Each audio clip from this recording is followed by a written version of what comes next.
De volta aos assuntos aqui do Brasil, a Associação Brasileira de Combate à Falsificação suspeita que a onda de intoxicações por bebidas adulteradas em São Paulo pode estar ligada ao PCC. De acordo com a entidade, após o poder público ter fechado distribuidoras que usavam metanol para adulterar combustível, o produto pode ter sido usado em destilarias e também com falsificadores de bebidas alcoólicas. Segundo dados do Fórum Brasileiro de Segurança Pública, o crime organizado obteve quase 60 bilhões de reais em lucro apenas em 2022 com a falsificação de bebidas falsas. O resultado é maior que o faturamento da maior cervejaria do país, a Ambev, no mesmo período, considerando até os produtos não alcoólicos. Nesta segunda, a Prefeitura de São Bernardo do Campo, que fica aqui no ABC Paulista, informou a morte de mais uma pessoa suspeita de intoxicação por metanol, chegando a 3. Começar essa com o Cristiano Beraldo, um caso terrível, né, Beraldo? Bebidas adulteradas, falsificadas, que vitimaram 3 pessoas até aqui, pelo menos é o que indica o monitoramento e essa investigação que vai poder confirmar se as pessoas morreram por intoxicação por metanol. Todos os indícios de que as bebidas falsificadas acabaram vitimando essas pessoas. E aí, uma informação adicional, né? O PCC poderia estar por trás dessa rede de falsificação de bebidas.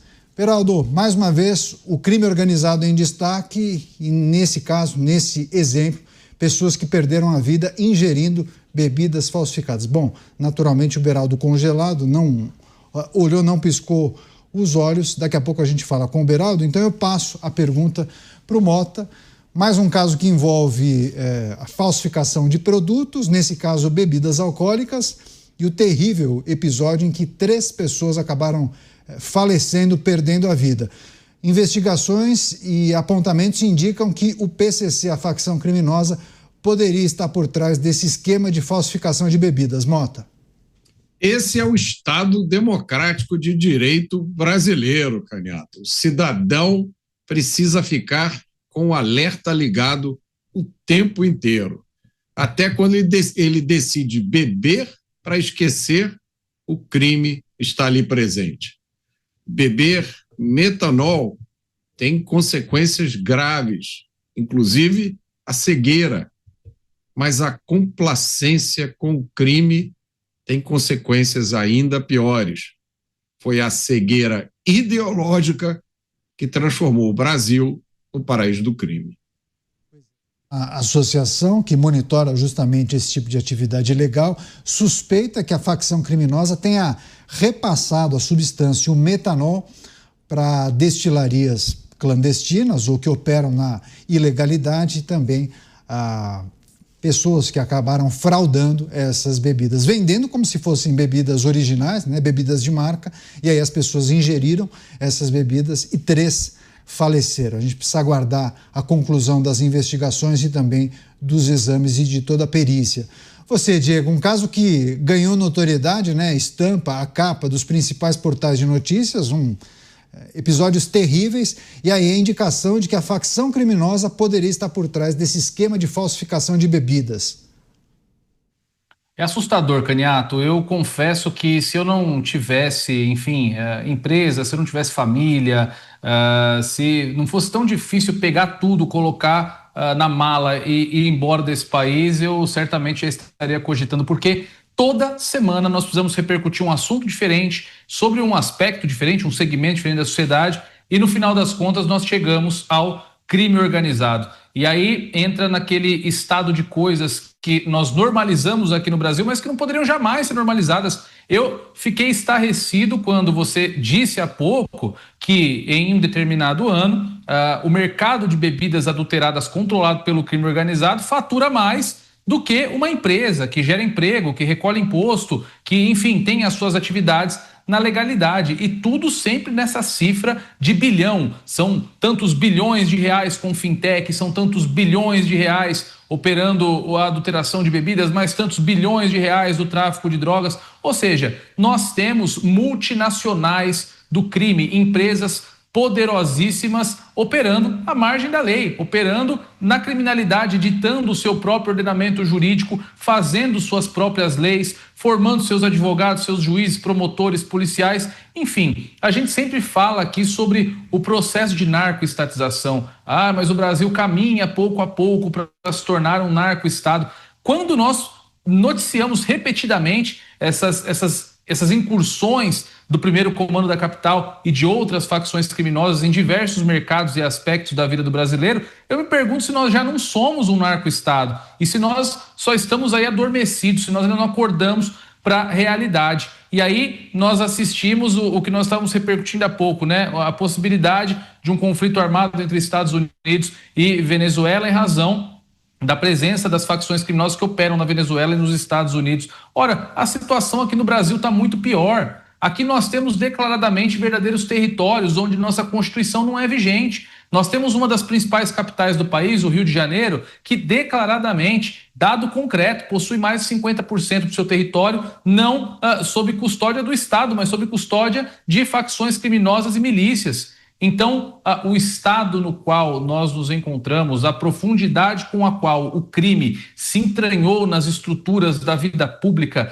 da vida privada, não nos permite ter esperança de que esse problema vai ser resolvido, de que haverá uma política pública, haverá um grupo de salvadores da pátria que vão nos livrar do crime organizado. Até porque, muito provavelmente, muitos dos salvadores da pátria que nós elegemos nas urnas tiveram suas campanhas também financiadas pelo crime organizado. Então, é realmente muito triste a realidade brasileira e é inaceitável a normalização que se opera aqui no Brasil em relação à atuação do crime organizado. Como eu disse, nos tira a esperança de que esse problema um dia será resolvido. Pois é, 3 pessoas morreram após possivelmente ingerirem bebidas adulteradas com metanol.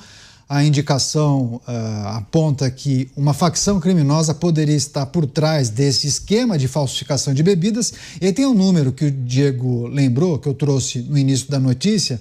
O crime organizado conseguiu faturar, não, fala aqui em lucro, né? Não sei se é faturamento ou lucro, porque se for lucro é um valor absurdo, né? 60 bilhões de reais. Faturamento já seria um número absurdo, né? 60 bilhões de reais em lucro em 2022, apenas com a fabricação de bebidas falsas, resultado maior, Beraldo, do que a Ambev.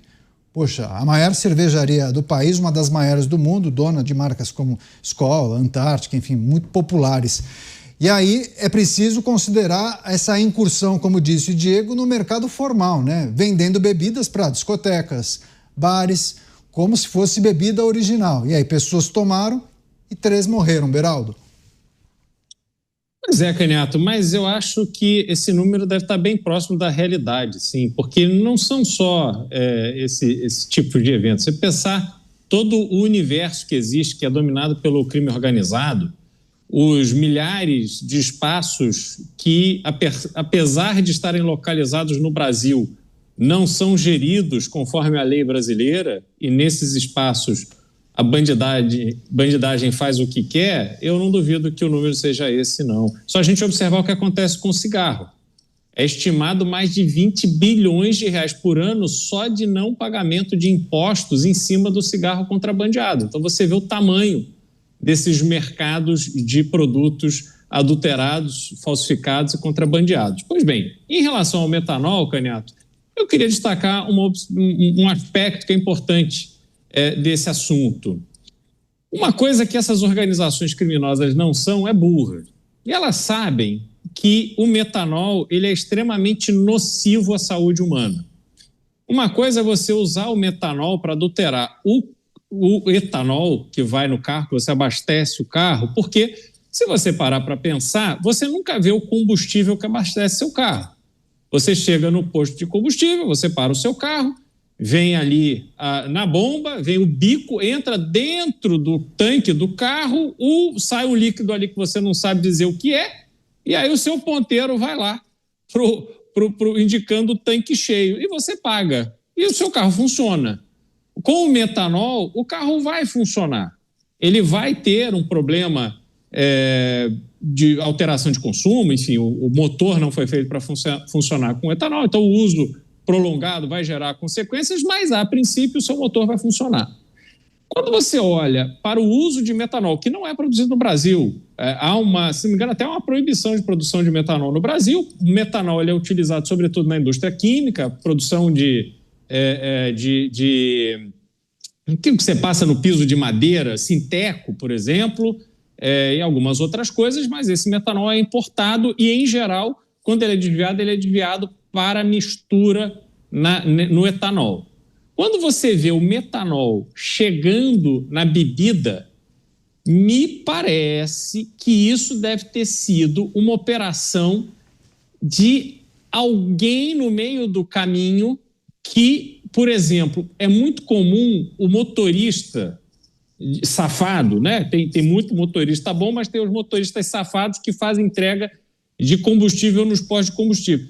Eles pegam e eles colocam dentro do tanque um balde que eles vaziam o tanque, mas o balde segura um pedaço do produto. E aí depois eles retiram esse balde e vendem isso no mercado negro.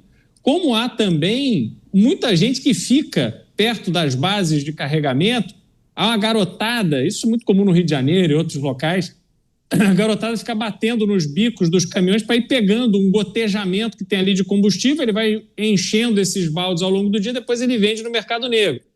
Então, me parece que isso deve ter sido obra de alguma picaretagem no meio do caminho, que a pessoa que pegou esse produto repassou para quem faz bebida falsificada, mas não havia uma consciência de que estavam usando ali metanol, porque você matar o seu consumidor vai contra a lógica do crime organizado. Então, acho que alguma coisa deu errada nesse universo, ali nesse sistema logístico do crime.